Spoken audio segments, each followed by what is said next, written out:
Oui, Bonjour, bienvenue dans ce webinaire organisé par la FERDI, le troisième d'une série de séminaires qui est organisé sur le sujet complexe mais clé des origines et des objectifs du financement concessionnel. Parce que les financements concessionnels sont aujourd'hui mobilisés non plus seulement pour le développement économique des pays à revenus faibles ou intermédiaires, mais ils sont utilisés aussi pour les biens publics mondiaux.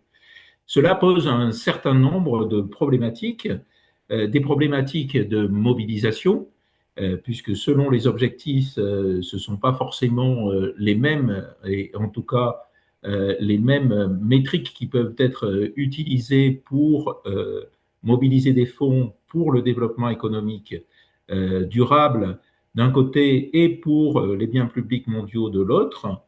Ce sujet sur la mobilisation a été traité par le premier webinaire de cette série.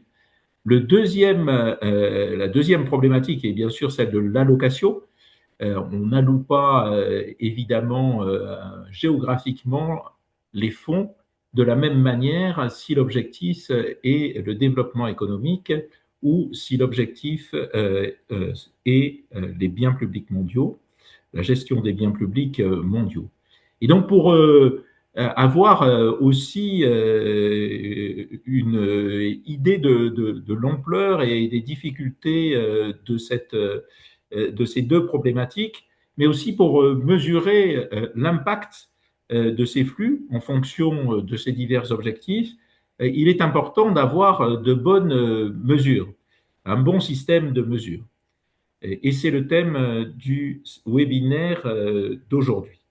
Alors pour traiter pour traiter le thème de ce webinaire, je vais immédiatement passer la parole à Serge Tomasi, qui est un ancien ambassadeur de France et qui est aussi senior fellow à la FERDI et qui a écrit un papier publié sur le site de la FERDI sur les financements publics du développement et des biens publics mondiaux, comment les mesurer, donc qui est au cœur de cette question.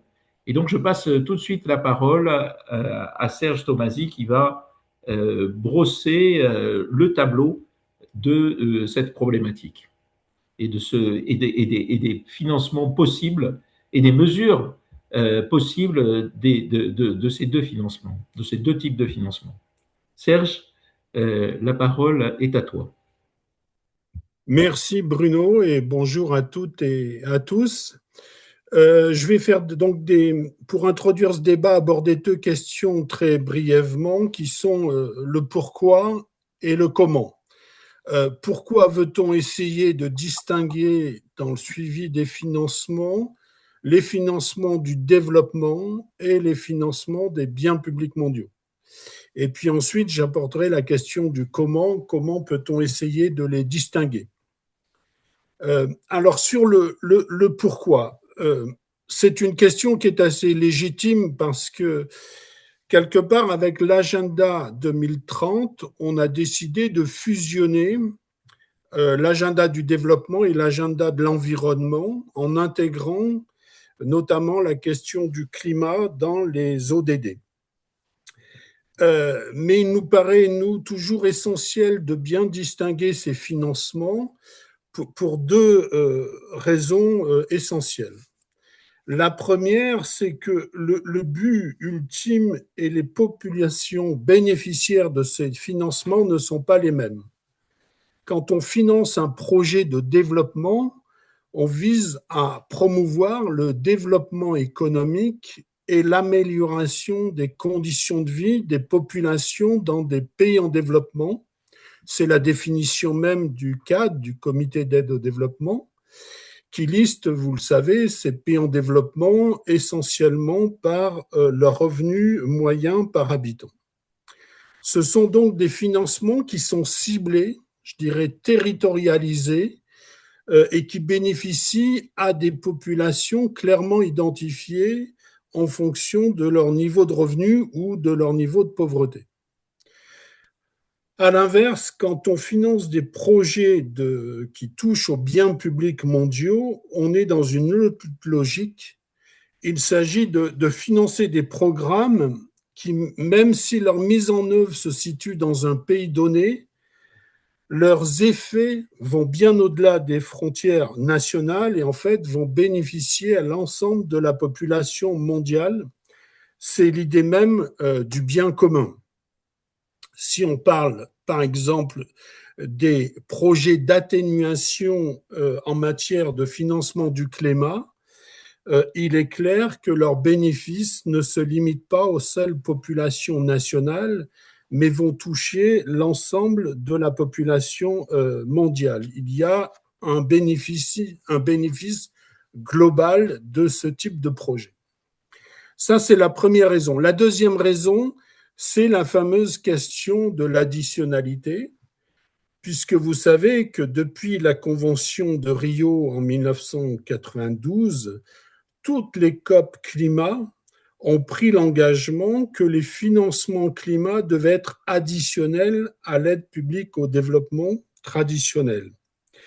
Et donc, si on veut vérifier cette additionnalité, il faut qu'on soit en mesure de distinguer.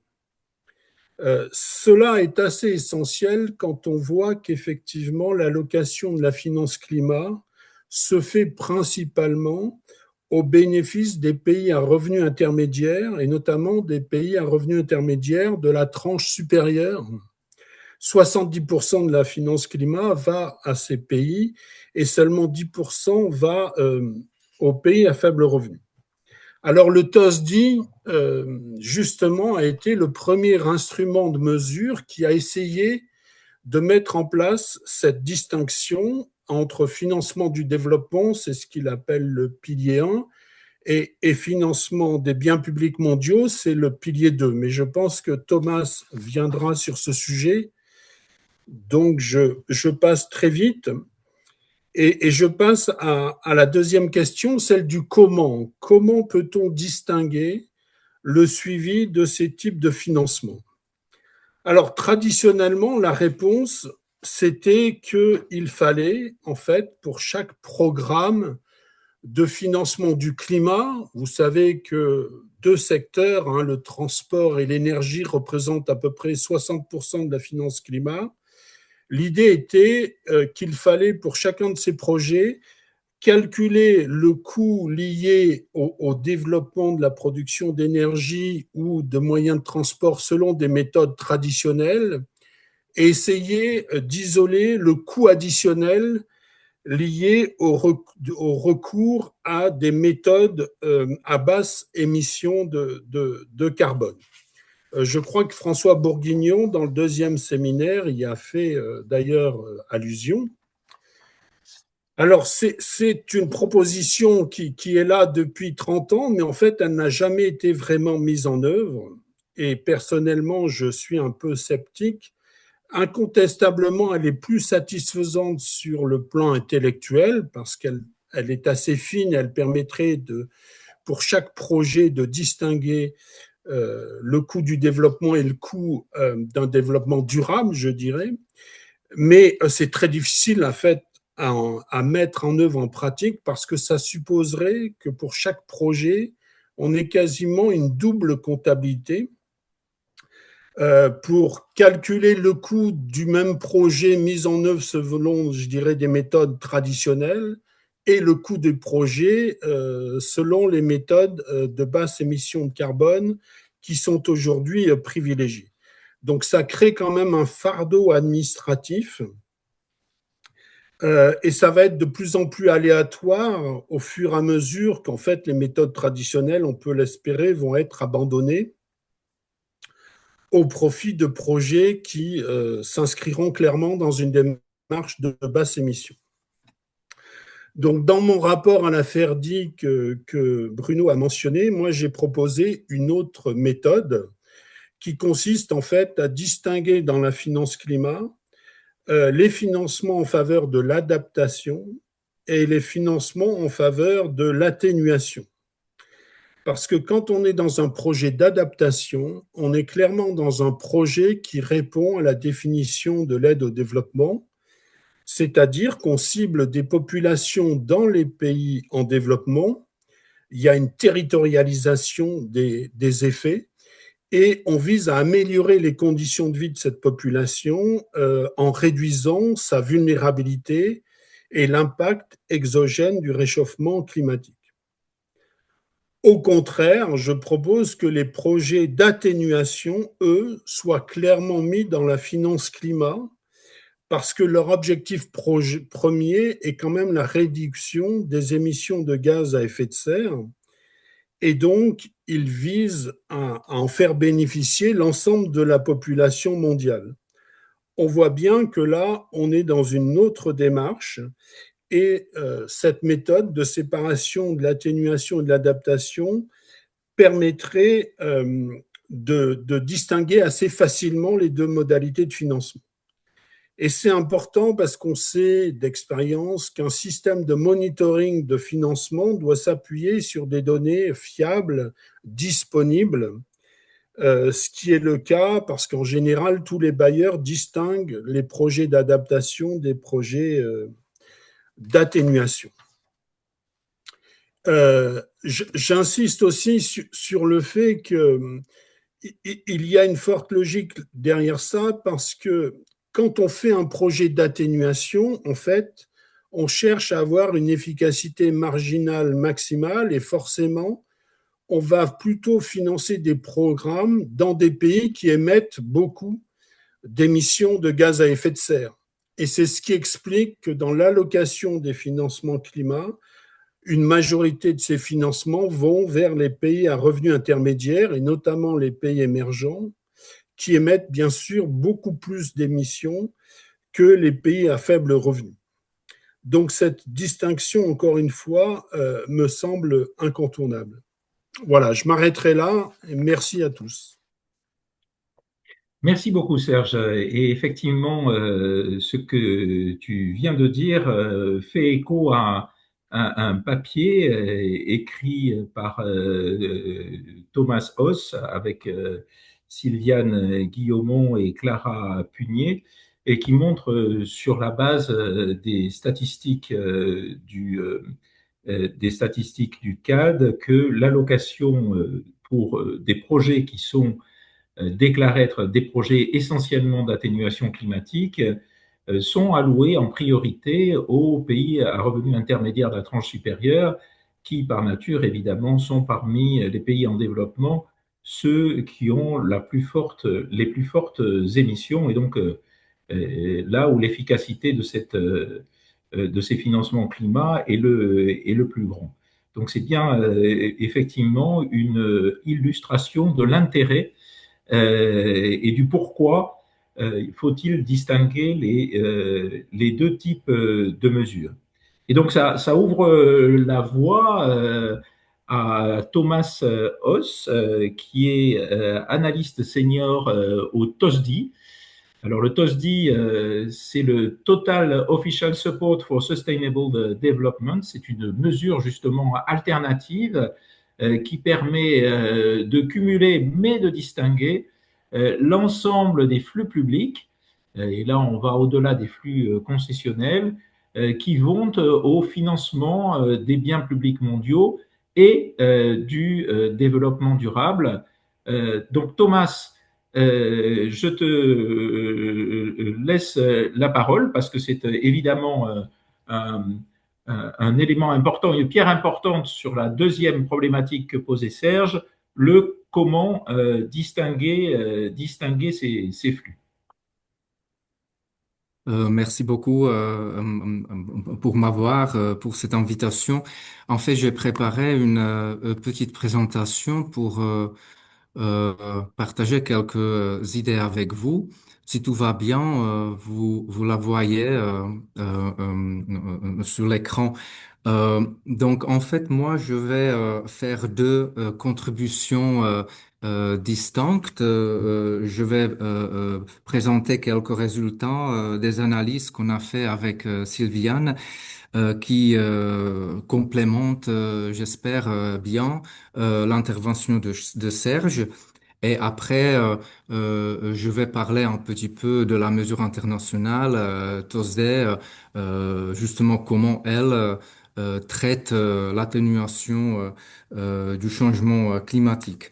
Donc, commençons avec le travail analytique. Euh, donc en fait, il y a un an, on s'est posé la question quels sont les effets de l'atténuation du changement climatique comme un objectif politique sur les allocations de l'aide publique au développement. On a regardé les données, on a fait un petit travail conceptuel pour arriver à nos conclusions et on a en fait conclu que si l'atténuation du changement climatique est le principal moteur de certaines allocations de l'APD, cette politique désavantage les pays les plus pauvres et les pays vulnérables, ainsi que certains secteurs à un but non lucratif. C'est pour ça que, en fait, le papier porte le nom Les effets de distorsion du financement bilatéral pour l'atténuation du changement climatique sur l'APD. Pour arriver à nos conclusions, on a conceptualisé un petit peu ce qu'on a pu trouver dans les données. Donc, dans le contexte de l'APD, euh, on s'est concentré à l'APD qui est alloué. Donc, on a exclu, par exemple, les coûts de réfugiés, les coûts d'administration et d'autres. Et dans cette partie de l'APD allouée, on a estimé la partie qui est le financement climat pour l'atténuation du changement climatique et qui fait donc partie de l'APD allouée. Et en fait, nos conclusions euh, sont basées sur les observations que je vais maintenant présenter dans quelques slides.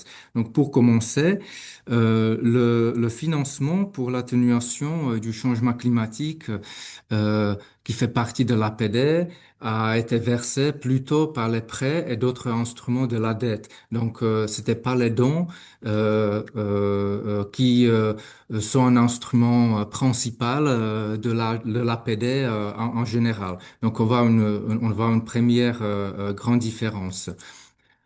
Si on regarde la répartition sectorielle de ce type de financement pour l'atténuation, on voit que 2 tiers environ ont été consacrés aux activités dans le secteur, dans les secteurs économiques comme l'énergie ou le transport. Euh, Si on regarde l'APD, en général, la plupart est destinée aux secteurs sociaux, mais aussi à l'aide humanitaire. Donc, on voit un deuxième contraste. Euh, Par rapport de la répartition ou en fait l'allocation géographique de ce financement pour atténuation qui fait partie de l'APD, on voit très clairement que de nouveau 2 tiers de cette finance va aux pays à revenus intermédiaires, tranche inférieure, et après environ un quart vont aussi aux pays de revenus intermédiaires tranche supérieure. Donc très concentré aux pays à revenus intermédiaires. Mais là, une grande partie de l'APD en général est destinée aux pays à faible revenu. Euh, Environ 16% du financement euh, de APD pour atténuation du changement climatique va aux pays les moins avancés et c'est seulement 1,8% dans le cas des pays, aux pays petits États insulaires en développement. Si on regarde la partie d'APD qui n'est pas pour atténuation, on voit que les pourcentages sont beaucoup plus élevés. Donc, en fait, la finance APD pour atténuation euh, ne va pas dans les pays qui ont besoin le plus le soutien international. Une analyse un peu similaire sur la vulnérabilité. Euh, Ici, on voit que la plupart de financement va aux pays moins vulnérables, c'est la partie jaune. Seulement 13% de ce financement pour l'atténuation va aux pays plus vulnérables. Si on regarde le reste de l'APD, on voit que c'est beaucoup plus équilibré. La partie qui va aux pays les plus vulnérables était 34%. Donc, si on résume, euh, cette partie de l'APD qui est utilisée pour l'atténuation du changement climatique est fournie comme les prêts au secteur économique et plutôt aux pays à revenus intermédiaires et moins vulnérables. Euh, donc c'était quelques idées de notre analyse avec Sylviane. Et la deuxième contribution, c'est sur TOSDE. Donc pour ceux qui ne connaissent pas bien ce que TOSDE en fait mesure, il y a trois blocs qui sont mesurés par cette mesure ou norme internationale. Il y a les flux transfrontalières des ressources aux pays en développement. Il y a les dépenses régionales ou mondiales pour les biens publics internationaux. Et le troisième bloc concerne le financement privé mobilisé par les garanties ou d'autres types d'interventions publiques. Et en fait, comment l'atténuation du changement climatique est traitée dans TOSSD? Bon, comme TOSDI mesure la finance pour les objectifs de développement durable et comme euh, l'objectif numéro 13 est consacré aux mesures relatives à la lutte contre les changements climatiques, euh, euh, le financement ou le soutien pour l'atténuation du changement climatique est bien capté dans TOCD comme une partie intégrale. Euh, L'atténuation du changement climatique est inclus dans la cible 13.2 de cet ODD. Et en fait, comme euh, euh, c'est l'atténuation du changement climatique et donc en bien public mondial pour TESSD, il n'est pas tellement important où l'atténuation prend lieu. Si c'est les pays en développement ou si c'est les pays comme la France ou le Japon ou le Canada, les pays à revenus bien élevés. Donc, dans les flux transfrontalière de ressources, donc le premier pilier de TOSDI. Ces activités sont incluses comme les dons, les prêts, la coopération technique pour les projets ou les politiques aux pays en développement qui atténuent le changement climatique.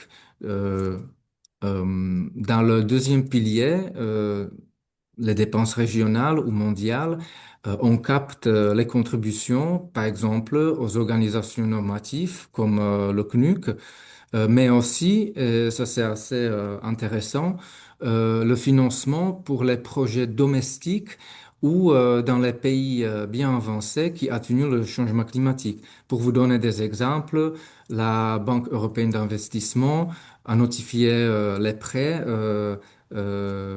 euh, climatiques aux pays membres de l'Union européenne.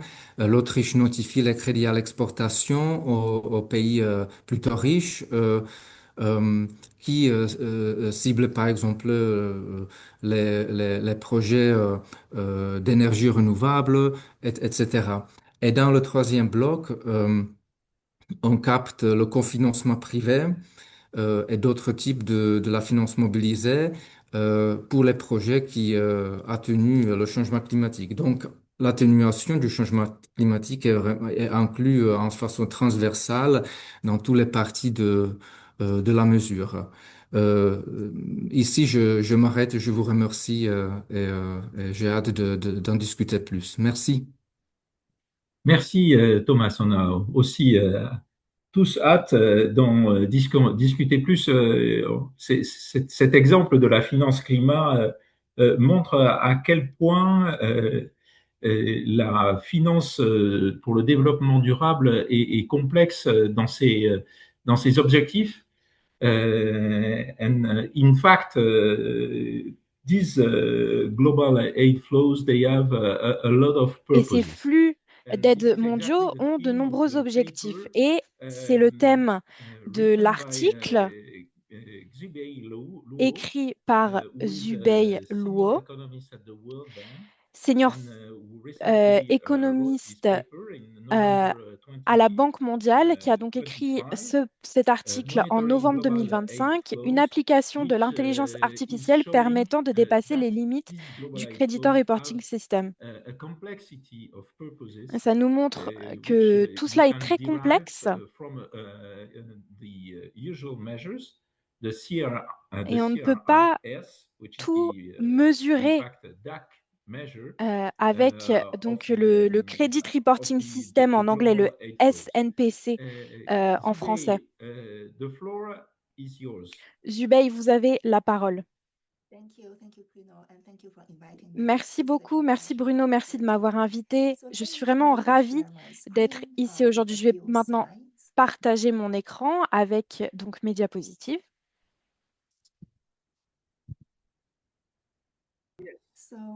Merci, parfait. Merci beaucoup de m'accueillir ici aujourd'hui. C'est vraiment un plaisir. Avant de commencer, je voudrais vous avertir, je parle de manière personnelle. Toutes les opinions exprimées sont les miens et ne représentent pas forcément les opinions de la Banque mondiale. Les deux intervenants précédents ont parlé de l'importance de la différence entre l'atténuation, l'adaptation pour le développement et pour les biens publics mondiaux également. Je voudrais parler de comment on peut utiliser l'IA et l'apprentissage automatique pour détricoter les flux d'aide afin de contribuer donc à la discussion sur les métriques de financement. D'où provient l'argent? Où va-t-il? Quels sont le type de ressources concessionnelles? Pour quel secteur est-il utilisé, etc. Donc, nous utilisons des données de l'OCDE pour mesurer l'aide. C'est une norme fiable et très homogène, mais elle est limitée.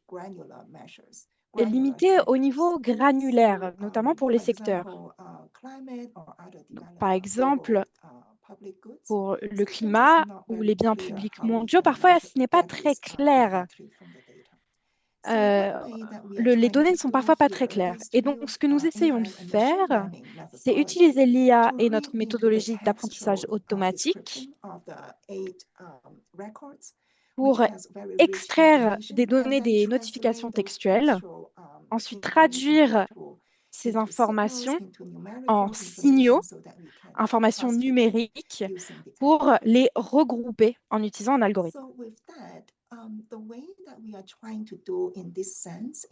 Ce que nous essayons de faire, c'est utiliser un algorithme qui va du bas vers le haut et qui n'est pas supervisé. Nous voulons laisser les données parler. Parle-t-on de BPM, parlons-nous d'adaptation, d'atténuation. Nous voulons laisser les données parler. Donc, au lieu de suivre les catégories prédéfinies dans donc les bases de données de l'OCDE, Nous avons recatégorisé toutes ces données avec peut-être des nouveaux secteurs, des nouveaux flux qui n'étaient pas forcément définis comme multisecteurs ou secteurs non spécifiés, par exemple. Donc ici, nous générons une base de données vraiment granulaire pour recatégoriser, regrouper les données et les différents éléments que nous essayons de mesurer. Alors, penchons-nous sur les données. Nous utilisons donc les données de l'OCDE, à peu près 395 000 notifications, ce qui nous permet de créer des regroupements d'activités granulaires de 841 regroupements. Donc, quand on dit granulaire, on s'intéresse aux sous-catégories. Quand on parle d'éducation, est-ce qu'on parle d'éducation primaire? Est-ce qu'on parle de professeurs? Est-ce qu'on parle d'infrastructures liées à l'éducation? Alors, je vais peut-être passer cette diapositive, mais ici, vous voyez les différentes étapes, comment nous traitons les données et comment nous utilisons l'expertise humaine également pour vérifier les données et obtenir les résultats escomptés.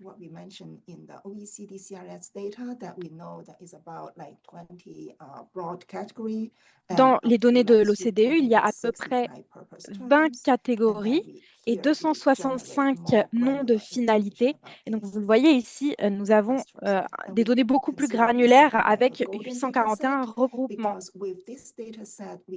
Et pour nous, ce jeu de données est extrêmement important. Nous pouvons obtenir énormément d'informations, de calculs grâce à ces données. Alors, passons aux résultats principaux.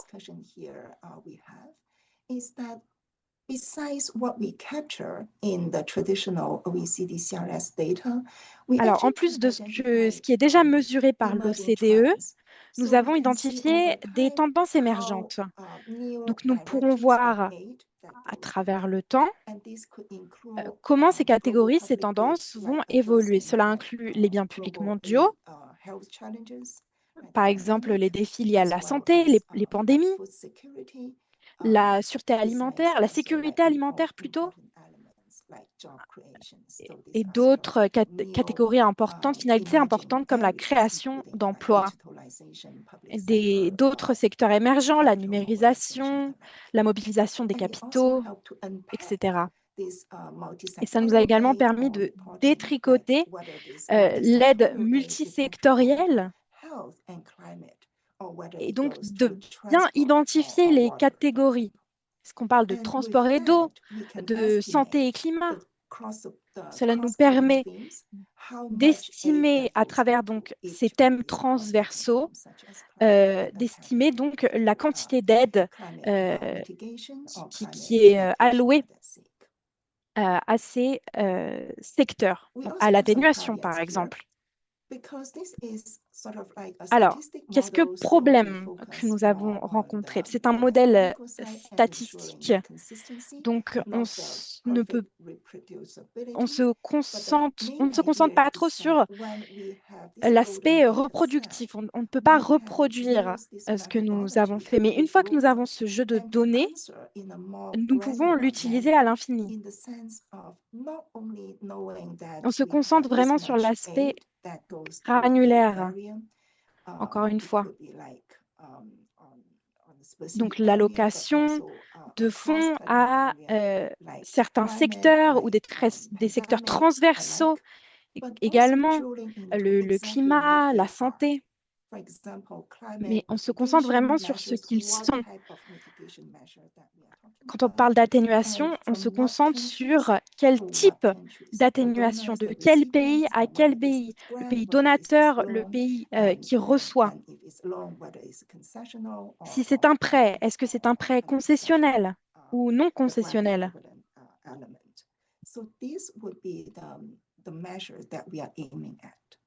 Donc voilà notre objectif de granularité.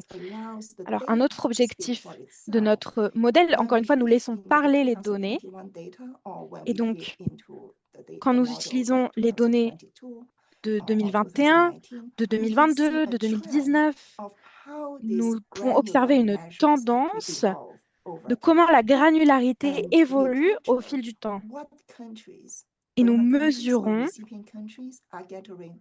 quels pays, les pays récipiendaires, s'ils reçoivent moins ou plus du financement concessionnel, non concessionnel. Et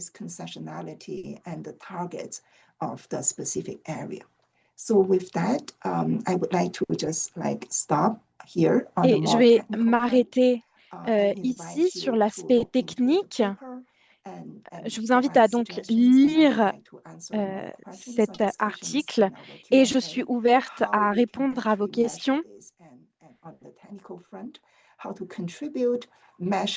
Comment utiliser cet aspect technique pour mesurer les flux, l'aspect concessionnel, non concessionnel, l'atténuation, l'adaptation.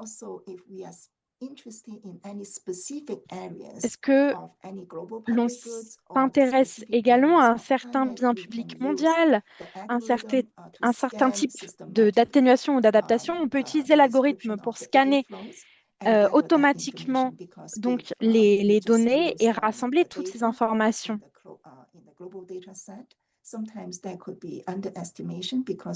Il y a parfois une sous-estimation également des flux, parce que parfois on cible un secteur en particulier, l'infrastructure par exemple, et on ignore certaines données.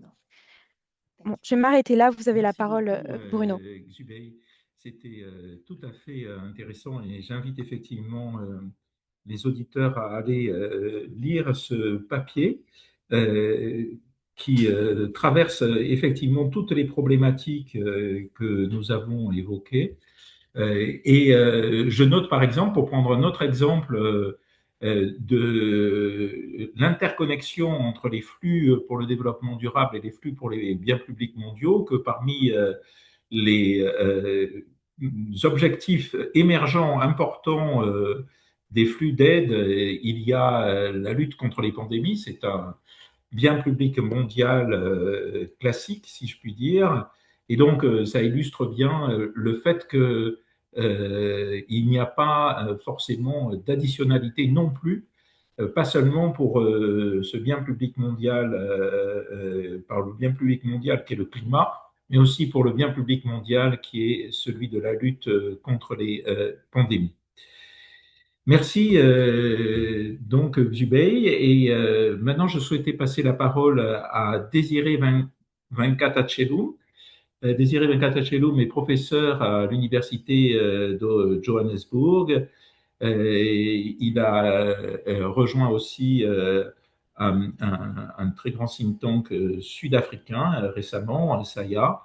Et peut-être qu'on va revenir à la question aussi de pourquoi, parce que Désiré Venkatachelum a aussi été dans ses anciennes fonctions à la BAD et au FAD un utilisateur de ces mesures pour des flux pour le développement durable et des flux pour les biens publics mondiaux. Notamment, c'est un utilisateur pour la mobilisation des fonds. Donc, Désiré, je vous laisse la parole. Merci Bruno. Je voudrais d'abord commencer par remercier la FERDI et en particulier le professeur Guillaumont qui m'accueille depuis le 1er juillet aussi comme Senior Fellow à la FERDI. Et c'est vraiment un plaisir d'être là aujourd'hui. Avec votre permission, je vais continuer en anglais, puisque ce sont des sujets sur lesquels j'ai surtout travaillé en anglais. Mais bien sûr, je pourrai répondre des questions aussi par la suite en français.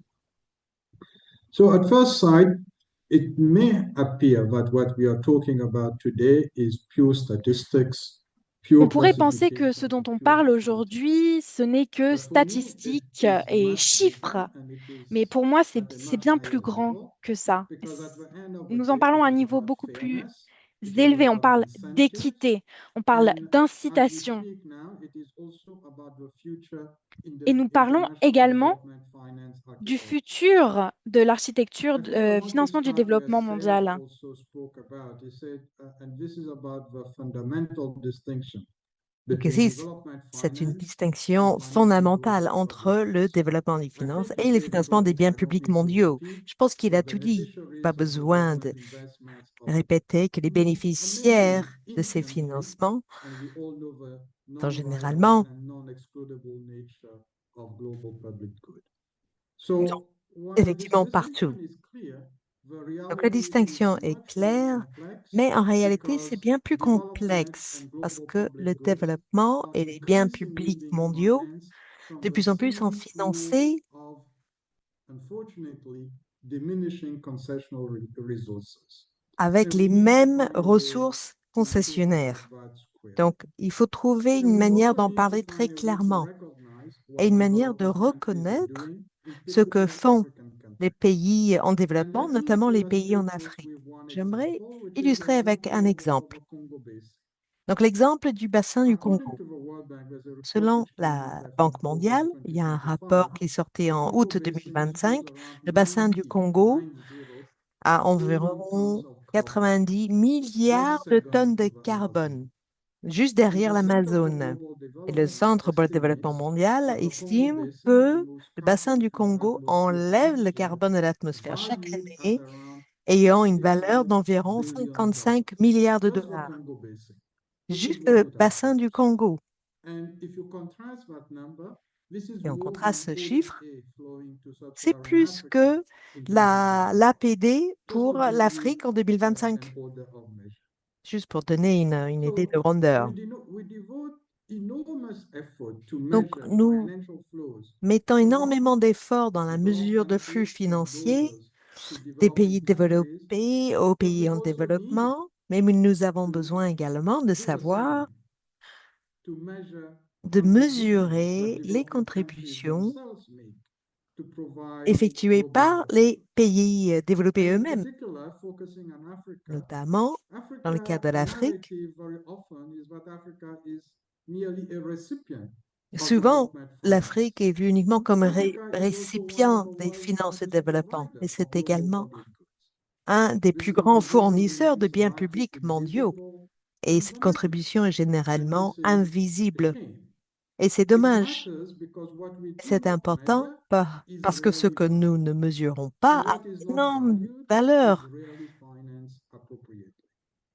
So if our metrics capture Donc, mainly si les donors' métriques financial transfers, ne captent que while les global transferts des services that bailleurs de fonds developing alors que les countries services provide are mondiaux fournis par les underestimated, pays en then it is développement not sont measured. sous-estimés, And we c'est have c'est a similar grave. issue, especially at a Et time c'est un like problème, what we notamment à un live, but moment I où think Thomas l'APD, is et better je crois que placed being at Thomas the est mieux OCDE than placé myself to talk about à that. l'OCDE que ODA has moi-même pour peaked, en and parler. ODA to Donc, Africa l'APD is now, I think it's dropped vers by about l'Afrique a more than 10 chuté billion in a year. de plus de 10 milliards So de that's dollars the depuis un broad an. context. As we Donc speak of the voilà metrics, le I would like contexte us plus not to large. forget Donc about lorsque nous this. parlerons des The métriques, second point I j'aimerais ne pas want to make l'oublier. Le is deuxième about point que development and j'aimerais global public goods. aborder, c'est le I do not développement et les believe biens that we publics should mondiaux. Je oppose ne pense pas development to qu'il faut global faire une public distinction goods. They entre are two développement sides of the et biens same publics coins. mondiaux. C'est les They should never be presented as deux faces competing d'une même priorities. pièce. If you Ce ne take, sont for pas des instance, priorités sustainable différentes. Si forestry, on prend be it in West la Africa and Central le Africa, développement des forêts en Afrique populations centrale, Afrique de are l'Ouest, in les the best populations, interest c'est to dans leur have meilleur sustainable intérêt livelihoods and to be able to d'avoir des export moyens de sustainable subsistance timber.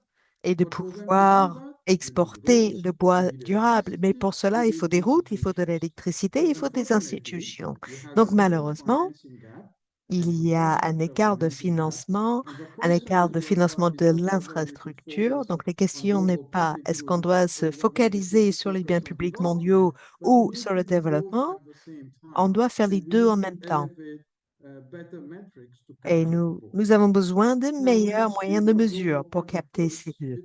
Lorsqu'on parle des biens publics mondiaux, cela on en parle depuis la nuit des temps.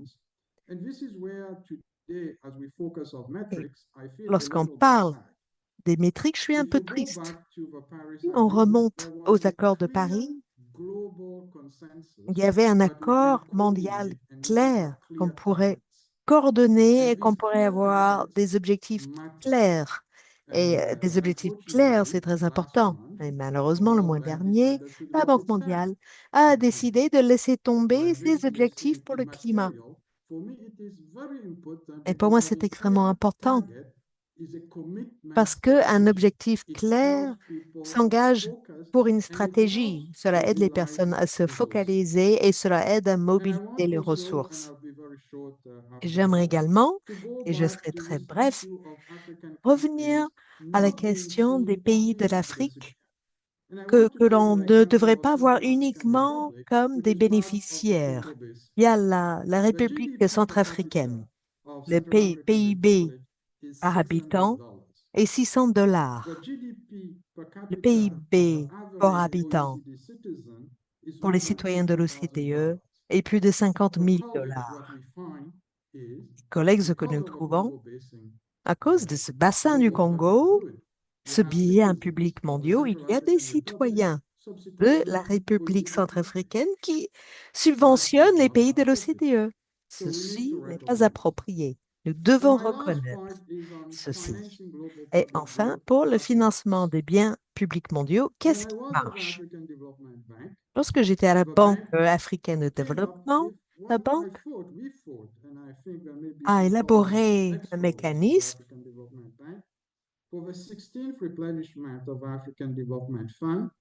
pour trouver des fonds grâce à des fenêtres d'opportunité. Donc, c'était des prêts concessionnels afin de permettre aux pays qui veulent soutenir les projets d'adaptation dans les pays les plus fragiles et les plus vulnérables. Et ils pourraient ensuite rapporter au pouvoir que 100% de la contribution était pour le climat. Le faisant, on s'attendait à ce que ce soit une réussite totale. Bon. Donc, nous avons eu un demi-milliard de dollars, mais le dernier renflouement, nous n'avons pas pu trouver de nouveaux contributeurs. Donc, il n'y en a plus. Donc, c'est un problème. Donc, concernant le climat,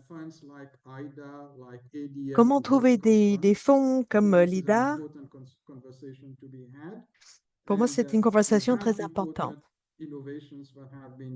Il y a des innovations importantes qui existent, mais étant donné les contraintes sur l'APD dans son ensemble, peut-être que ces innovations ne sont pas durables. Pour conclure, je vais conclure avec 3 observations rapides. Tout d'abord, comme je l'ai dit, le financement pour le développement et le financement pour les biens publics mondiaux ne doivent jamais être vus comme des priorités en compétition parce qu'il y aura des effets de bord, il n'y aura pas d'additionnalité. Deuxièmement, il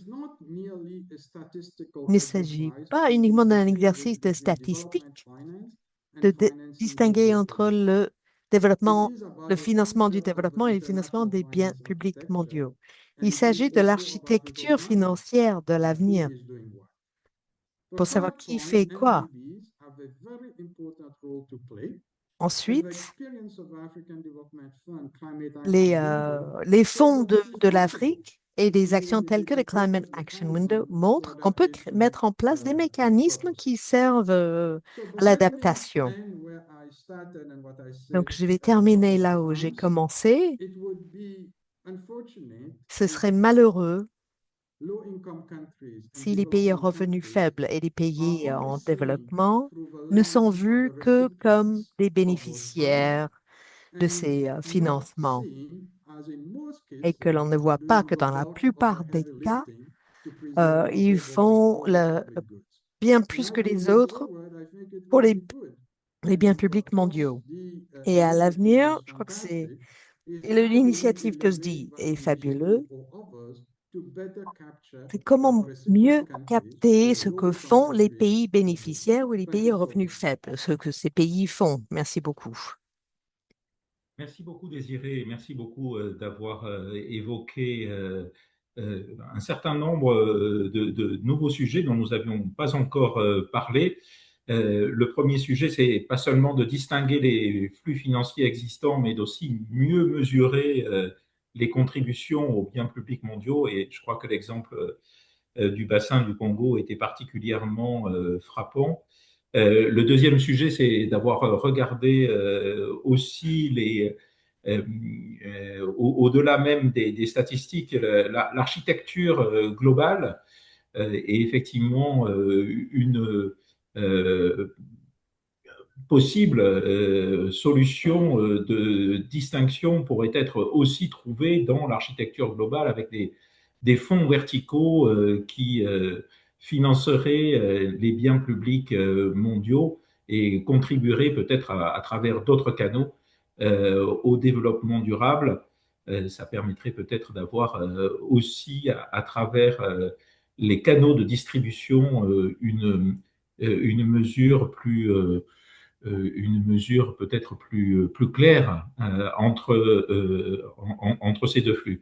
Et, et finalement, je reviens vers Serge Tomasi parce que la dernière partie de sa présentation sur le comment nous laisse un peu sur sa faim, puisque il y a une solution qui est intellectuellement satisfaisante pour mesurer la distinction des flux, notamment d'adaptation entre développement durable et biens publics mondiaux, des flux d'atténuation, pardon, mais elle est difficilement opérationnelle. Il y a une autre solution qui est de mesurer d'un côté les flux d'adaptation et de l'autre côté les flux d'atténuation. Mais ça laisse ouverte la question des flux d'atténuation qui peuvent aussi contribuer à un développement ciblé géographique. C'est toute la beauté de la première solution. Et donc, on voit que ce comment est tout à fait difficile à trouver.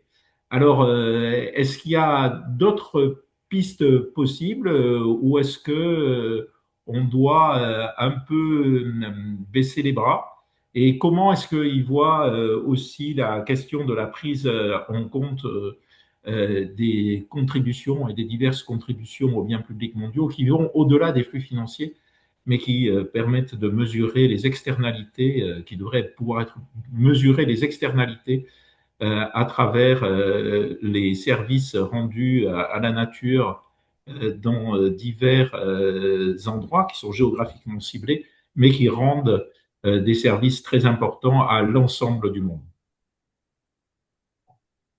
Merci Bruno. Bien, pour réagir, je vais rebondir sur une remarque très importante de Désiré qui disait il ne faut pas opposer le développement et les biens publics mondiaux. Et ça, c'est fondamental. Moi j'étais à New York en 1998 quand mon ami Inge Kohl a présenté pour la première fois ses travaux sur les financements publics mondiaux comme axe nouveau du développement. Et je me souviens que la grande majorité du pays en développement était très réticent par crainte justement qu'on privilégie très vite le financement des biens publics mondiaux au détriment des financements du développement. Donc, il faut contribuer aux deux, il faut financer les deux. Mais pour qu'on ait une allocation efficace et optimale, ça suppose qu'on ait effectivement un suivi fin des financements alloués à ces deux objectifs, ou alors qu'on mette des garde-fous pour éviter que les pays les plus pauvres soient pénalisés. quand je regarde l'évolution des dernières années des financements du développement, qu'est-ce qu'on constate? Pendant toute la croissance de l'aide au développement, cette croissance a été fortement induite par deux phénomènes. Le premier, ça a été la finance climat, qui a été un moteur d'augmentation des financements internationaux, mais comme on l'a vu, qui est plutôt dirigé vers les pays à revenus intermédiaires. Et le deuxième, plus récemment, ça a été le financement des pays en conflit, avec la forte augmentation des aides à l'Ukraine, mais l'Ukraine, c'est un pays à revenus intermédiaires. Et aujourd'hui, qu'on est au contraire dans une phase de très forte contraction de l'aide publique au développement, on voit notamment nos premiers travaux à la Commission nationale d'évaluation de l'aide publique au développement de la France, que les pays les plus pauvres sont fortement pénalisés par cette baisse de l'aide au développement. Donc, ce que moi je proposerais, c'est de dire qu'il faut sortir des grands objectifs de financement et aussi se fixer des objectifs sous-catégoriels pour s'assurer que les pays pauvres ne sont pas pénalisés. Et je vois deux choses, par exemple, sur les PMA, on parle toujours en matière de développement du fameux objectif de l'Assemblée générale des Nations unies d'atteindre pour les pays développés 0,7% de leur RNB consacré à l'aide publique au développement. Mais il y a un deuxième objectif fixé par cette Assemblée générale qui était de consacrer 0,15% du RNB des pays développés au PMA, à la catégorie des PMA. Je pense qu'aujourd'hui, il serait bon que dès lors qu'on se fixe des objectifs, par exemple, de la finance climat, la dernière COP a quand même fixé un objectif de 300 milliards de dollars de finance climat à l'horizon, je crois, 2030. Il faudrait parallèlement sécuriser les financements aux pays les plus pauvres et, par exemple, augmenter cet objectif cible pour les PMA ou les pays à faible revenu, parce que c'est à peu près la même liste de pays, à 0,20 ou 0,25% du RNB. Mais s'assurer que le financement des pays les plus pauvres n'est pas pénalisé par le financement des autres objectifs et notamment d'un bien public mondial comme le climat. De la même façon, si on se centre sur le financement climat, aux dernières COP, il a été très positif qu'une cible particulière a été ciblée pour l'adaptation. Mais je pense que là aussi, suite aux travaux de Sylviane Guillaumont et de Thomas Hoss, qui montrent que même dans l'aide concessionnelle allouée pour l'adaptation, ils vont plutôt aux pays à revenus intermédiaires. Il me semblerait très important de fixer pour les finances climat-adaptation une cible spécifique pour les pays à faible revenu pour s'assurer qu'ils ne soient pas pénalisés. L'idée étant toujours que l'aide la plus concessionnelle doit prioritairement aller aux pays à faible revenu qui sont doublement pénalisés parce qu'ils n'ont pas d'épargne nationale suffisante et parce qu'ils n'ont pas accès ni aux marchés financiers internationaux, ni à la plupart des financements non concessionnels des banques multilatérales de développement. Et troisième remarque, et je m'arrêterai là, c'était aussi pour rebondir sur une remarque de Désiré. Je crois que ce qu'il a dit sur la mesure de la contribution des pays en développement au financement des biens publics mondiaux est très importante. C'est vrai que les pays du bassin du Congo participent au financement d'un bien public mondial qui est l'entretien et la préservation de la forêt du bassin du Congo, qui joue un rôle majeur en termes de puits de carbone. Le Brésil fait de même avec l'Amazonie. Madagascar fait de même avec la préservation d'une faune et d'une biodiversité qui est unique au monde. On ne peut que se féliciter que le TOSDI ait permis aujourd'hui de rendre justice à ces contributions nationales des pays en développement qui sont bien maintenant suivies et mesurées dans le cadre du TOSDI. La question est de savoir si on peut aller au-delà et d'une façon à imaginer ou en prenant le modèle d'expérience passée comme le RED+, que la communauté internationale vienne compenser ces efforts faits au plan national par des pays en développement au bénéfice des biens publics mondiaux, donc au bénéfice de la population mondiale. Je m'arrête là. Merci. Merci beaucoup, Serge. Puisque tu as quelque part interpellé le TOSDI, je laisse peut-être la parole à Thomas Hoss pour nous dire sur ce sujet des contributions nationales. Mais je crois que tout n'est pas mesuré dans les services à la nature, hein, dans les contributions nationales. Qu'est-ce que le TOSDI apporte en plus et qu'est-ce que le TOSDI pourrait apporter, mais qui n'apporte pas encore.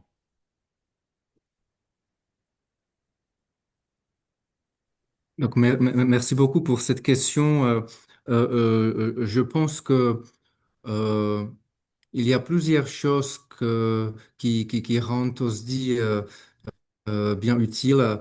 On peut peut-être regarder les flux transfrontaliers, premièrement, après aussi les dépenses pour les biens publics mondiaux. Donc, dans les flux transfrontaliers, je pense que ce qui est une contribution assez intéressante et utile, particulièrement quand on parle des cibles. Pour l'adaptation, pour les pays moins avancés, etc., c'est la disponibilité des données sous la concessionnalité selon les règles universelles de la Banque mondiale et du FMI. Il y a beaucoup de façons comment la concessionnalité peut être calculée. Si on cherche une définition ou un calcul qui est bien conservateur, c'est la façon de faire de la Banque mondiale et du FMI et qui est donc aussi adopté dans TIOSSD. Donc ça veut dire que si on regarde la finance publique au développement pour le climat, euh, même si une activité est éligible comme APD, aide publique au développement, ça ne veut pas dire nécessairement qu'elle est concessionnelle selon la Banque mondiale. Et donc, si on cherche la finance qui est vraiment concessionnelle et les statistiques qui sont comparables avec la Banque mondiale, etc., c'est bien dans TOSSD.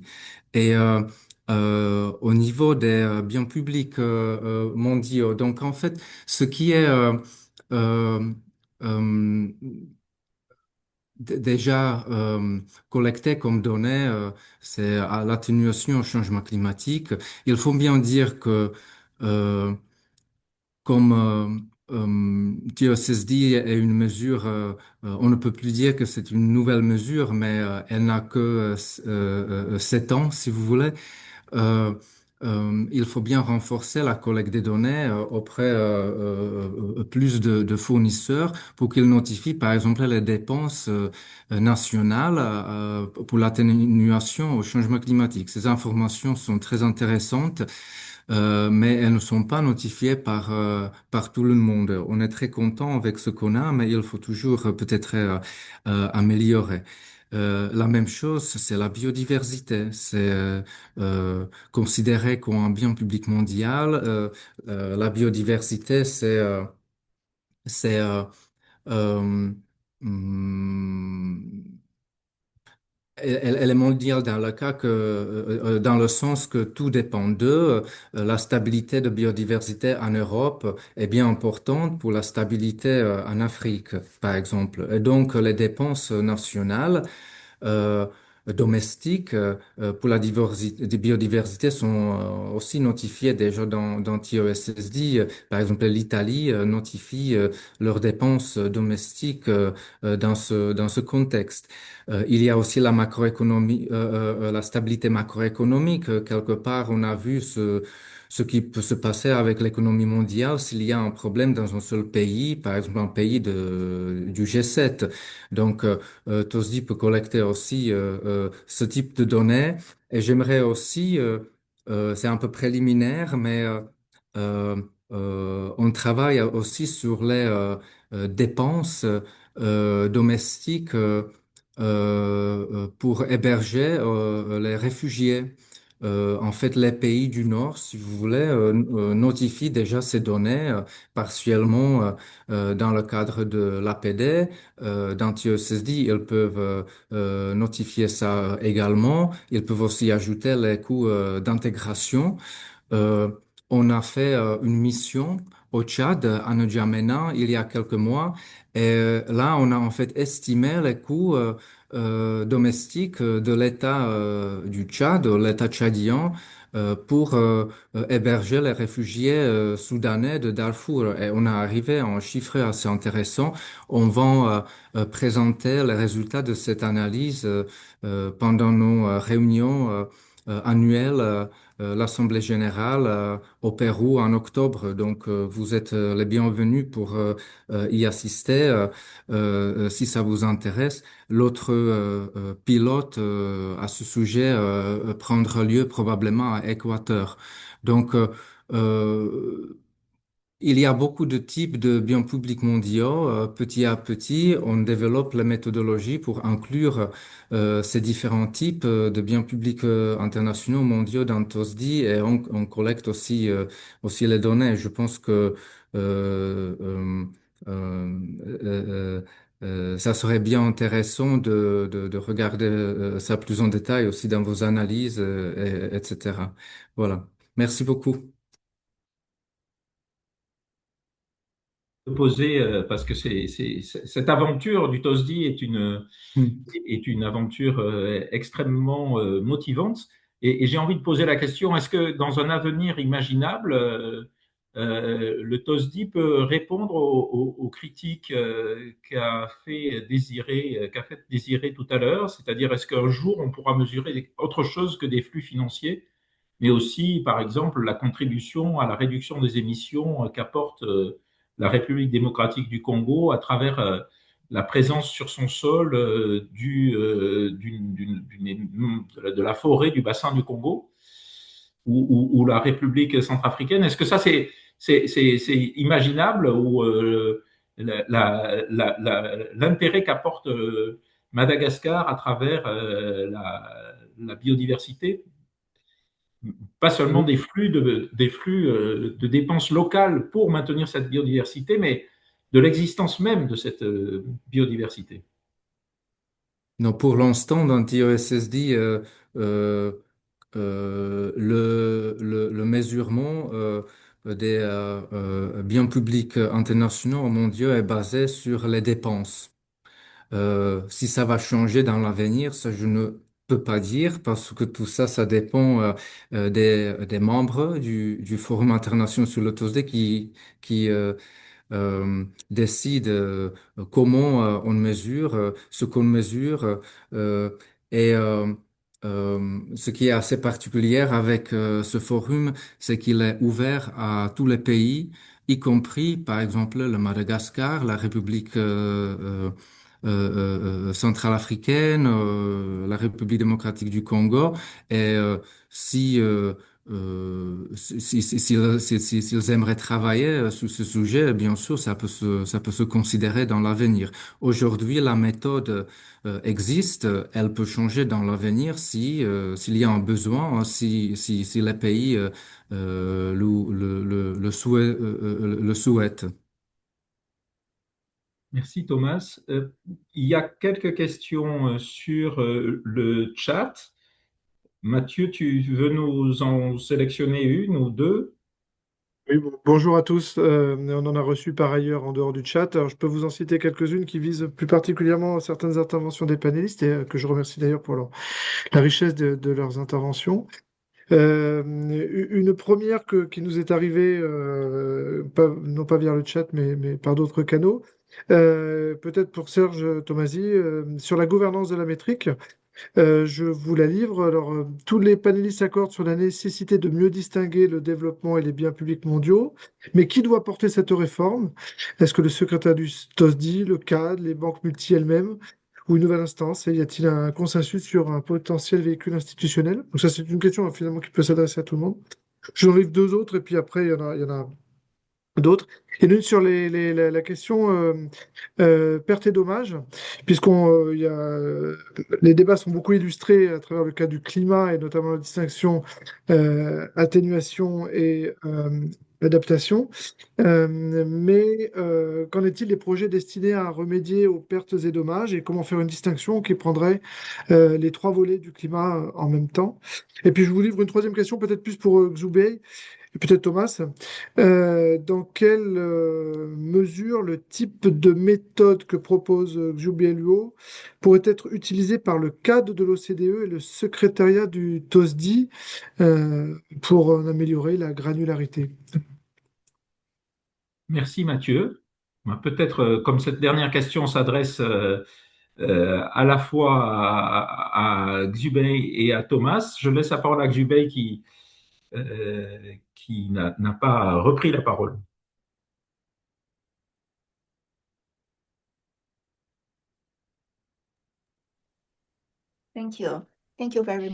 Merci beaucoup, merci pour cette discussion et cette question.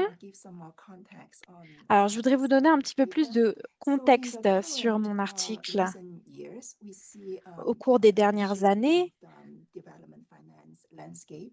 nous avons vu un changement dans le paysage de financement, moins de prêts concessionnels, plus de fragmentation, plus de prolifération.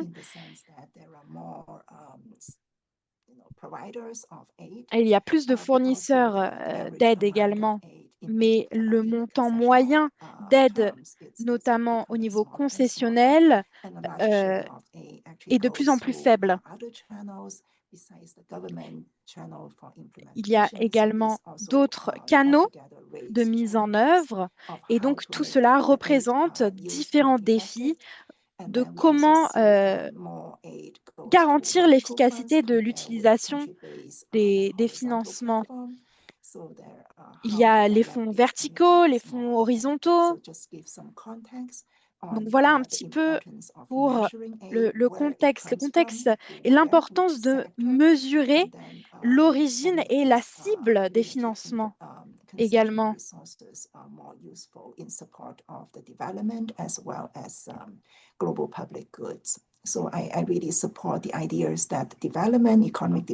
Je soutiens l'idée que l'aide au développement et les BPM sont vraiment deux choses liées, jumelles presque.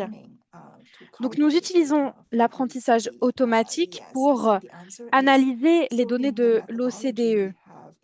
Dans notre méthodologie, si on se penche sur la partie technique, nous avons défini des paramètres et des similarités de ressources pour regrouper donc les données et avoir ces regroupements granulaires grâce à notre modèle d'IA. Nous pouvons ajuster ces paramètres également. Comme je l'ai dit dans ma présentation, si l'on est intéressé par certains secteurs ou sujets, la fragilité, l'atténuation, l'adaptation, on peut utiliser ces mots dans les paramètres afin de balayer en fait les différents textes et rassembler, collecter ces données. Donc, ce sont des techniques dont nous pourrons parler. Et je peux rentrer encore plus dans les détails si vous le souhaitez, parler vraiment de l'algorithme, comment on peut l'utiliser pour différentes problématiques. En termes de soutien au BPM, je voudrais parler de deux mécanismes de la Banque mondiale donc, qui soutiennent des efforts régionaux transfrontaliers. Alors, un programme pour les pays pauvres, un nouveau guichet GLO, générer des revenus et des opportunités pour les femmes, GLO en anglais. qui a été créé pour soutenir les initiatives transfrontalières qui ne bénéficient pas qu'un seul pays ou un pays hôte pour des sujets comme le climat, la fragilité, etc. Donc les pays pauvres peuvent donc accéder à des prêts concessionnels à travers ce guichet. Ensuite, une initiative pour les pays à revenus moyens et de la tranche supérieure. Le cadre pour l'incitation financière, FFI en anglais, qui fournit financement concessionnel pour soutenir des initiatives transfrontalières, encore une fois sur le climat, la fragilité, etc. Et donc, il soutient des BPM.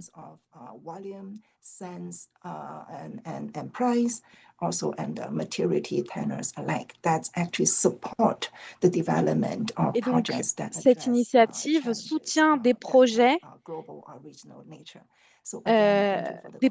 régionaux et transfrontaliers. Merci beaucoup et je serais ravie de rentrer plus dans les détails techniques si vous le souhaitez. Merci, Xubei.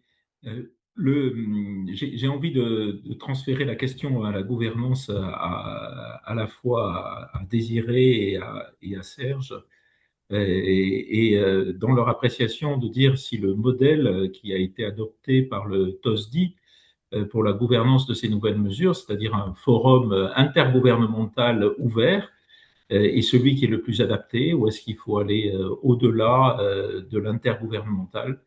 Désiré peut-être sur cette question?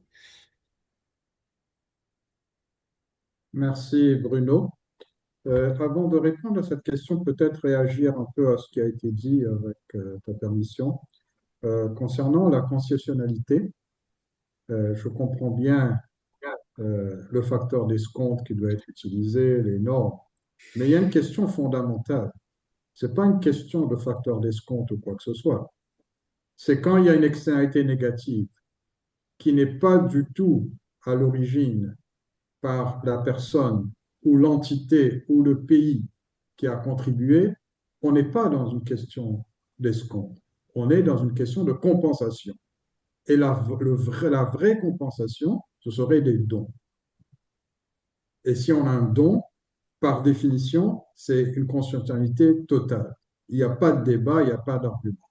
Mais la réalité est que les flux financiers vers les pays en développement, notamment l'aide publique au développement, vers les pays africains, chutent de façon dramatique. Donc, la question, c'est de quoi parle-t-on? Quel est le vrai sujet? Les chiffres pour l'APD vers l'Afrique étaient de 67 milliards en 2021, ont baissé à 56 milliards en 2024 et en 2025, selon l'OCDE, a baissé de plus d'un quart encore. C'est dramatique. Donc, on a un problème de composition de l'APD, on a un problème de la taille de l'aide publique au développement qui fond comme neige au soleil. Et donc, la question fondamentale, je pense que quand Serge a commencé, il a mentionné ce terme, l'additionnalité. Comment est-ce qu'on s'assure de l'additionnalité dans un contexte où l'aide publique en développement est en train de quasiment disparaître? Je n'ai pas de réponse, mais c'est une question existentielle. Ça, c'est le premier. Et le deuxième, j'en ai parlé, c'est la conditionnalité, c'est le financement du climat, ça devrait être des dons. Et dans un contexte où l'enveloppe baisse, comment on gère ça? C'est une question qui est ouverte. En matière de gouvernance, j'entends ce que Thomas dit, que autour de la table, tout le monde y est. Mais mon expérience de ces négociations, de discussions, tout le monde y est, mais tout le monde n'a pas la même voix. Tout le monde n'a pas la même voix. S'il y a certains pays qui s'y opposent, rien ne va se passer. Absolument rien. On ne va pas pouvoir intégrer ces métriques ou ces considérations. Je ne suis pas au fait de comment ça se passe autour de la table au TOSDI, peut-être c'est différent, mais dans les négociations que j'ai menées, dès qu'on parlait de financement climat, si on faisait référence aux accords de Paris, c'était un niet et on ne pouvait plus avancer. Donc, on n'a pas encore trouvé de solution à ça dans un cadre multilatéral. Est-ce qu'il faut inventer quelque chose de différent? Est-ce que les pays du Sud eux-mêmes devraient prendre l'initiative et, et dire, nous allons faire un reporting dessus, puisque le votant médian, dans un environnement comme le TOS-dit, peut-être n'y serait pas favorable. Donc, je pense qu'il faut mettre tout sur la table et puis rediscuter de comment on le fait. Voilà. Merci. Merci Désiré. Peut-être avant que Thomas défende l'organisation du TOSDI, moi c'est ce que j'anticipe, je passe la parole à Serge peut-être sur ces sujets de gouvernance.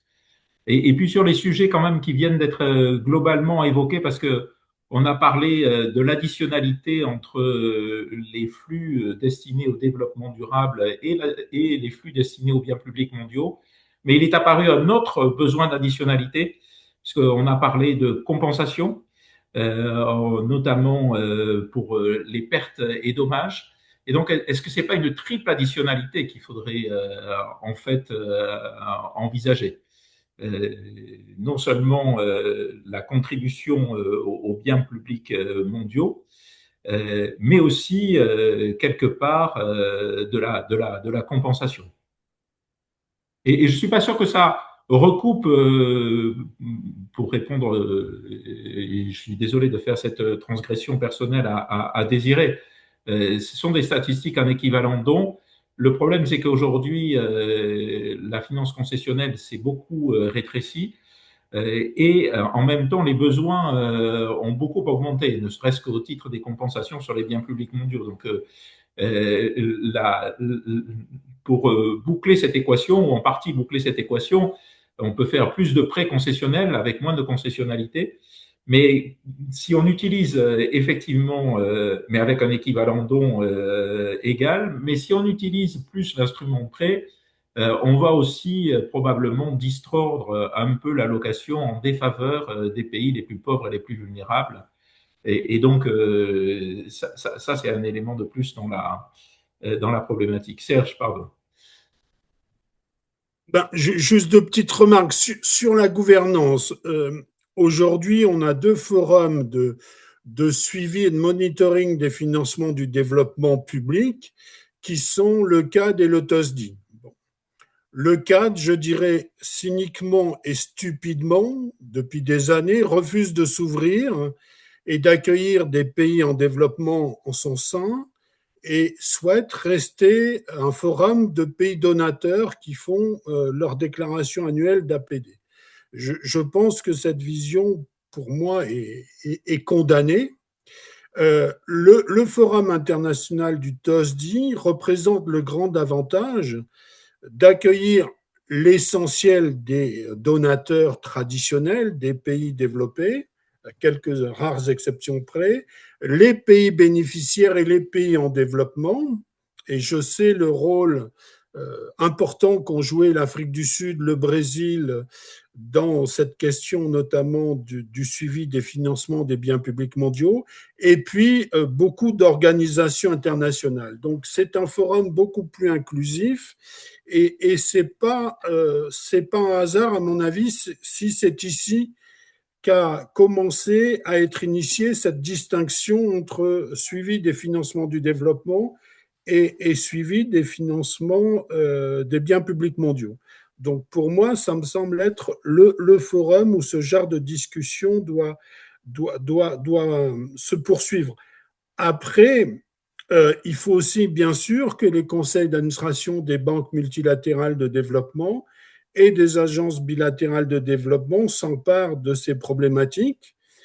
La plus grande difficulté pour moi me semble être sur le plan institutionnel, le fait qu'on reste avec des processus parallèles sur le financement du développement avec les conférences d'Addis Abeba, les conférences des Nations Unies sur le financement du développement, et sur les COP climat ou biodiversité, des processus spécifiques où chacun élabore ses propres objectifs qui ne sont pas forcément compatibles. Donc, à un moment, il faudrait quand même faire des passerelles ou réconcilier les conférences sur le financement du développement, les conférences sur le financement du climat ou de la biodiversité. Et je voudrais juste faire une dernière remarque, c'est sur la question qu'a soulevée Désiré, qui est quand même fondamentale. Aujourd'hui, on est malheureusement depuis 2 ans, il faut être clair entre nous, plus du tout dans une logique d'additionnalité, mais dans une logique de soustraction. Et la question, c'est qui va être le plus pénalisé dans la baisse des financements du développement. Est-ce que ce sera le climat? Est-ce que ce sera le développement? Est-ce que ce seront les pays les moins avancés? C'est ça la situation actuelle. Et j'irai même au-delà. Moi, je suis très frappé par le succès et la montée des discours sur les financements des partenariats internationaux. Exemple de la dernière réunion du G7, qui est quand même une façon de gommer la question du financement du développement, c'est-à-dire clairement de financement alloué aux bénéfices des pays les plus pauvres, au bénéfice d'un discours sur les bénéfices mutuels, les partenariats internationaux équilibrés, où, à mon avis, on s'éloigne dangereusement de la question qui était avant de lutter contre les inégalités internationales et de venir en aide aux pays les plus pauvres. Merci Serge. Merci Bruno. Merci Serge. Donc Thomas, peut-être pour expliquer un tout petit peu la gouvernance du TOSDI et de répondre peut-être aux critiques et aux remarques de Désiré et de Serge sur ce forum qui reste quand même un forum inclusif. Mais comment peut-on faire pour éventuellement améliorer sa gouvernance? Et si je puis me permettre, Bruno, nous avons eu une demande dans le public virtuel en ligne du secrétariat du CAD qui voudrait intervenir quelques instants, de Valérie Gaveau, qui est à la tête du service statistique du CAD. Si on peut lui donner la parole juste après Thomas. Très bien. Merci. Merci. Non, merci. Je pense qu'il faut juste clarifier qu'on n'est pas encore là avec euh, euh, le nombre de membres qu'on aimerait avoir. On n'a pas des centaines de membres. Le forum est ouvert et on travaille constamment avec les pays qui ne sont pas encore membres du forum pour pour y adhérer. Et donc aujourd'hui, on a 29 pays membres et 4 organisations internationales. Et de ces 29 pays, environ une moitié de ces membres sont les pays du groupe 77. Donc, ce sont les pays du Sud. Euh, euh, on continue à augmenter le nombre des membres, mais si vous voulez, la composition équilibrée est vraiment très importante pour le bon fonctionnement du forum. Donc, par exemple, on accepte les pays du Nord comme membres seulement si on a de nouveaux pays membres du Sud, juste pour garder l'équilibre. Et sur la gouvernance, euh, euh, on est bien au courant que s'il y a beaucoup de pays qui participent, ça peut résulter aux situations où rien ne se passe si les décisions se passent en façon consensuelle. Et s'il y a beaucoup de participants dans le processus de décision. Et donc, dans le Forum international du TOSDI, le groupe de pilotage qui prend des décisions contient au maximum 30 membres. Et donc, aussi, la participation dans le groupe de pilotage change régulièrement parce qu'il y a plus de pays membres ou organisations membres que le nombre de participants qui peuvent être dans le groupe de pilotage. Normalement, les décisions sont prises par consensus. Si on n'y arrive pas avec le consensus, il y a une possibilité de lancer une procédure. Et je ne sais pas si je le dis bien en français, mais c'est le vote majoritaire, 2 tiers. Donc, si 2 tiers de pays sont d'accord, euh, on peut bien continuer le processus, est accordé et on continue. Donc, c'est déjà une réaction à la possibilité qui est très valide sur les blocages et un peu, oui, sur les blocages. Merci. Merci beaucoup, Thomas. Donc, la parole est au secrétariat du CAD, si elle peut s'exprimer. Bonjour. Je ne sais pas si la caméra va se rediriger vers moi, si je dois me Bonjour, Madame Gaveau. Bonjour. Merci beaucoup. Merci beaucoup de me donner la parole. Je sais que c'est l'heure de la fin du webinaire. Bon, c'était déjà pour vous remercier de cette discussion très intéressante. Je pense que c'est très utile qu'il y ait des think tanks comme la FERDI qui prennent le taureau par les cornes pour réfléchir à ce type de métrique. Donc le message que je voulais faire passer, moi, juste au niveau technique. Donc bon, je suis pas à la tête des statistiques, je suis à, à la tête d'une unité dans les statistiques qui s'intéresse aux méthodes et aux standards. On travaille sur les méthodes et les standards. Donc le message que je voulais vous faire passer, c'est que on essaie quand même au niveau du CAD de s'ouvrir vers les partenaires extérieurs. Il y a une revue en cours du CAD. Et au niveau de notre groupe de travail sur les statistiques, on a mis en place ce qu'on appelle un forum qui est ouvert aux pays partenaires, aux fondations, aux think tanks. Et donc ce serait, je pense, vraiment l'opportunité pour vous tous de contribuer. La prochaine édition de ce forum, c'est le 8 octobre. Et on a une session sur les métriques, justement, où on essaye, voilà, on va pas révolutionner le CAD du jour au lendemain, mais on essaye d'écouter et de consulter sur les métriques. Donc tout le monde est dans la salle et voilà, c'est la deuxième édition. On n'a pas encore un niveau d'ambition extraordinaire, mais vous seriez vraiment tous les bienvenus. Et aussi par rapport à- au rapport de Xubei, juste pour dire que nous aussi, on travaille beaucoup sur ce type de méthode LLM pour analyser le CRS et éviter de toujours créer des nouvelles taxonomies parce que nos membres nous disent le système a atteint ses limites. Donc, on utilise de plus en plus AI pour analyser les domaines qui ne sont pas capturés de façon ou identifiés de façon super claire avec les taxonomies existantes. Donc, par exemple, on travaille sur Pandemic Preparedness and Response, qui, je pense, pourrait être considéré comme un des biens publics mondiaux. Donc, on a un sous-groupe de notre groupe de travail qui discute ces questions vraiment plus techniques et ce serait vraiment super si aussi Xubei était dispo pour présenter son étude et échanger avec nos membres, etc. Et sur la distinction projet de développement, finance climat, voilà, moi je suis ici depuis plus de 25 ans et cette problématique de l'additionnalité a toujours été présente. Donc je trouve que votre approche d'essayer de trouver un angle pragmatique, je pense que c'est vraiment une bonne approche parce que conceptuellement c'est très difficile. Et je pense que Thomas ne me contredirait pas. Je pense que dans TOSDI, c'est comme dans le CRS, un projet de développement qui contribue aussi à l'atténuation climatique.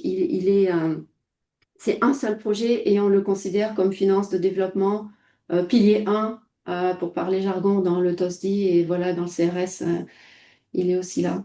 Mais merci beaucoup de m'avoir donné la parole en tout cas.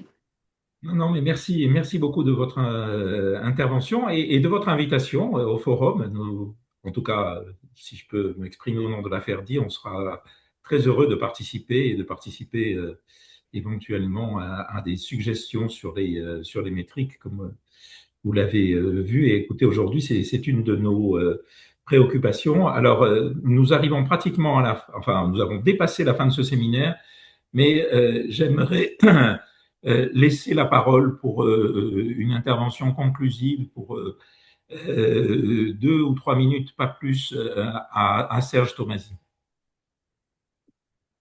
Ben merci Bruno.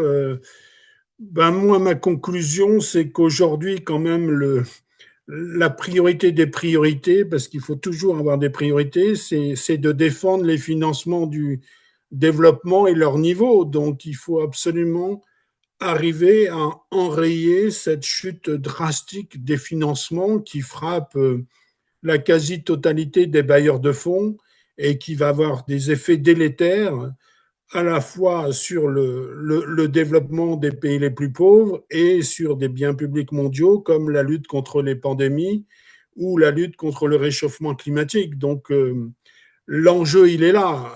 C'est très important de continuer à discuter des métriques, des modalités d'allocation de l'aide. Mais aujourd'hui, l'urgence, c'est de stopper ce déclin dans les financements du développement et des biens publics mondiaux. Et je comprends de stopper surtout le déclin pour les bénéficiaires qui en ont le plus besoin, c'est-à-dire les pays les plus vulnérables, les PMA, les pays à faible revenu. Ben, sur cette conclusion, que l'affaire dit bien sûr partage totalement, je remercie tous les auditeurs et je clôture ce webinaire en vous demandant tous de nous excuser pour les 5 minutes de retard sur l'horaire. Merci beaucoup Serge, merci Thomas, merci Xubei, merci Désiré de ces débats qui étaient extrêmement riches. Au revoir.